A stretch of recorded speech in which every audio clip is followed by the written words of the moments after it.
Does anyone have a question?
Stuart, I have a question. Yes. Can you talk about transforming emotional pain in the heart? I've noticed that I've had some releases lately, and it feels like it's coming from the heart chakra. So I thought it'd be interesting if you could talk about that. Be interesting. Yeah. Uh, I mean, look, the ultimate goal of this meditation is love. The ultimate goal of this meditation is to experience a heart that is so open and so sweet and so full of joy and love and happiness that you finally have freed yourself of your karma. You have learned how to live in this place, in a compassionate, loving way. And this is really the key to, attaining spiritual enlightenment. Happy people are enlightened people. But as I always say, to find a happy person, it's easier to find the Holy Grail than somebody that can live every day with a heart and love. And the heart is, look, I often kid around in the retreats, and I'm going to hang a little sign outside my door and say Kundalini cardiology, and I mean, it's kidding, but it's really true because I discover when I work with people, one of the most congested areas inside people is the energy that surrounds the heart. And it's understandable because people have been very hurt in life. People have reached a point where it's difficult to trust things that take place in life. They build walls like fortresses around the heart. They do this even unconsciously with the idea that this will keep them from being hurt. And all it does is choke them off and keep them from having a spiritual life. So keeping the heart open is essential, but getting to a place where it's open, it's like taking a voyage through the Mirkwood, through some forest full of trolls and, you know, strange creatures that are there to get you. I mean, the heart is full of all that because it's a container for all of that unhappiness that we preserve there. And when it opens, it all gets released. We have sometimes very strange experiences, but they're not negative experiences because it's getting rid of what's keeping us from being happy people. I mean, Rudy always used to talk, it's like homeopathy. You get the disease in order to get rid of the disease. So you open the heart and you release all of this pent up tension, and it kind of floods the system. but you've released it. You know the enemy. You know what you have to work against.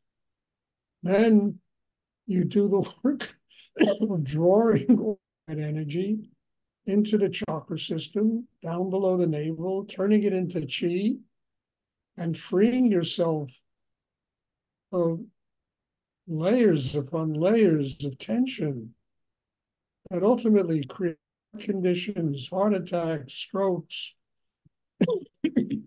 many things of that nature.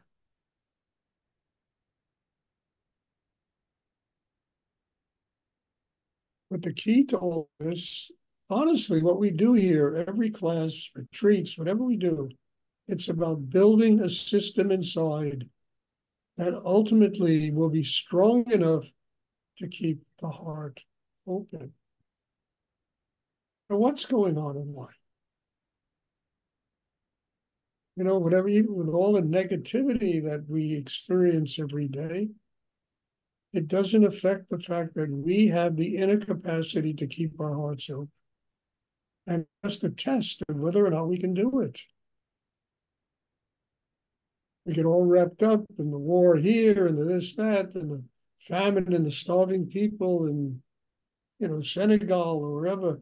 I mean, it just drains your energy. And you can't do anything about it anyway. But if you open your heart, it will attract things that maybe could help people in dire straits. You will have the strength inside to do that. But the heart is not going to stay open unless you build the rest of the chakra system. That's why we have moments of elation and happiness, and then 10 minutes later, we're thinking about depressing things and unhappy. And it opens, it closes, it opens. And we don't have the inner strength to keep it open. So the meditation class is about building that kind of inner strength so we can sustain the openness in the heart. We're no longer guilty of anything. We're no longer a victim of anybody. We've learned how to forgive people who have done us wrong.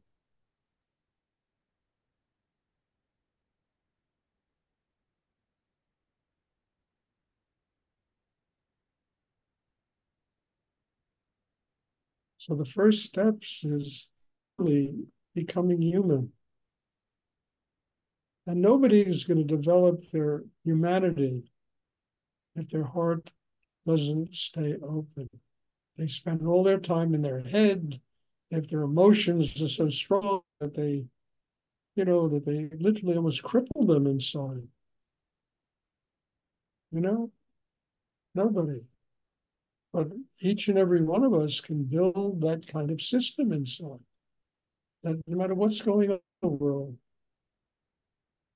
we can stay quiet, centered, open, and allow the energy to come through us and guide us in how to act during difficult times or even during good times.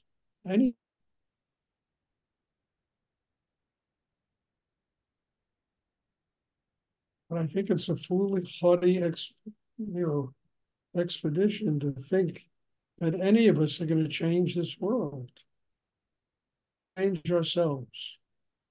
And that, in a way, changes the world. Because we see a different world and we're all wrapped up in our tension.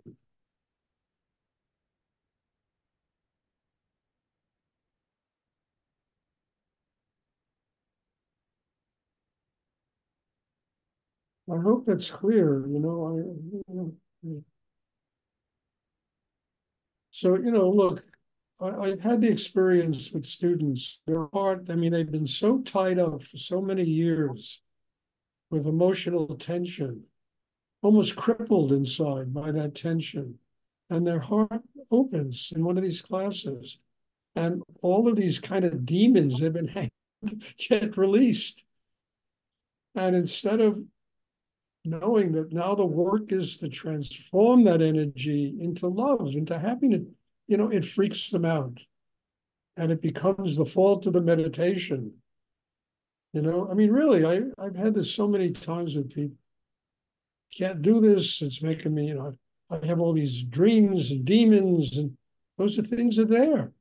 They're coming out, you know, and you know what you have to work against, and then you do the work. Otherwise, they just stay there and they suffocate people, they kill people.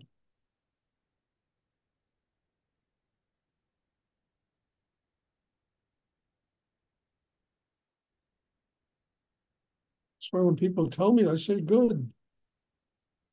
I say, good. Now you know what you have to work against. Now you know what's been killing you all these years. So now you can work against it and you can kill yourself.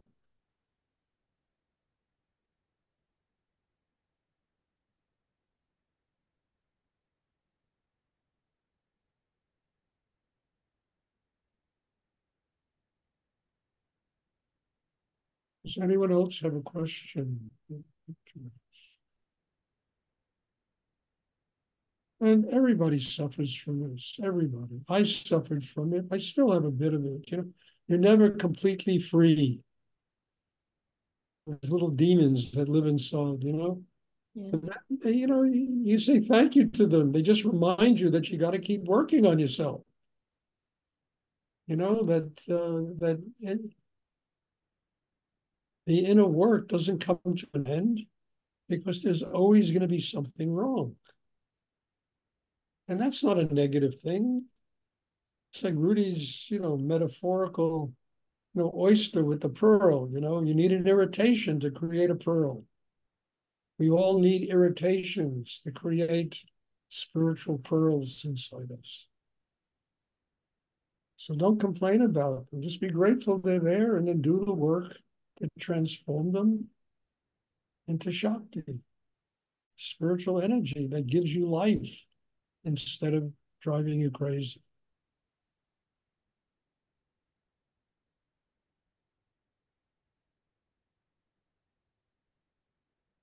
And what do we want? We want love.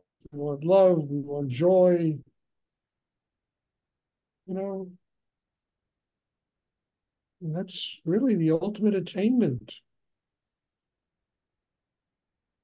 Everything else, honestly, goes right to it goes right to the tomb.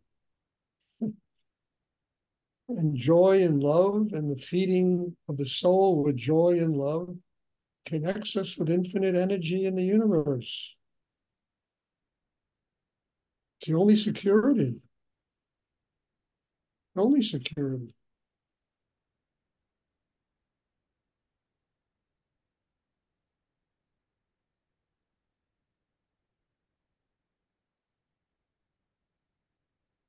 And then, you open inside and the universe will make sure that Caesar gets Caesar's due.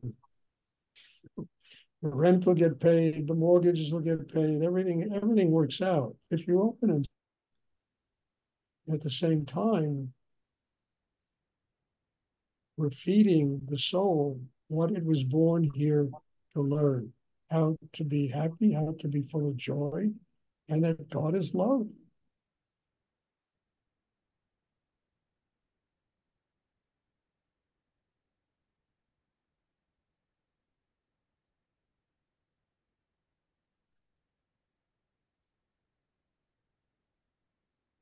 Does anyone have a question?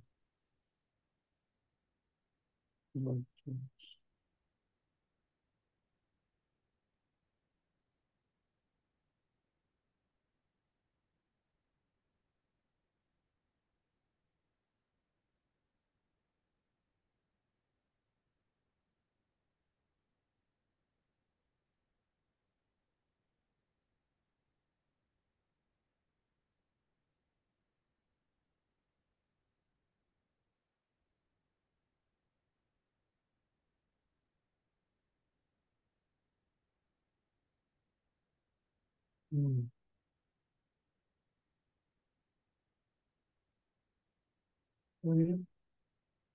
There will be class on tomorrow, same time, same place.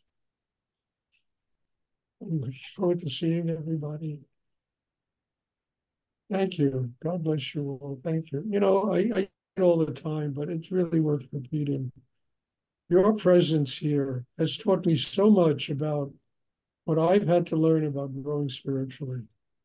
And I can't be grateful enough for the people that support this, that come to these classes, that really find value in what's going on here. They value it by supporting it, by trying to contribute a little something to keep it working, and by just being here, being in these classes. You know, I will never chase anybody out of my class if they don't have money. But if people disappear for months at a time without saying anything to me, you know, it's not of interest to me anymore because there's nothing I can do to help them grow spiritually. And I mean that. I mean, people that don't have money, all right, that can change. You know, people grow and change. I know when I first started with Rudy, I didn't have 50 cents to my name, you know, and things change. But, you know, just disappearing from classes, not coming for a month, 2 months, 3 weeks, uh, I can't do anything to help people that do that. Unless they notify me and say, look, I'm sick, or I have to make a trip, or this to do that, which is fine. At least I know that they just haven't disappeared. So thank you for being here, for being part of this, for making this possible. I wish I could have you all in my apartment here, having class every night and hugging everybody. And Jennifer can bake her muffins and cookies, and people seem to really like. And they're very good.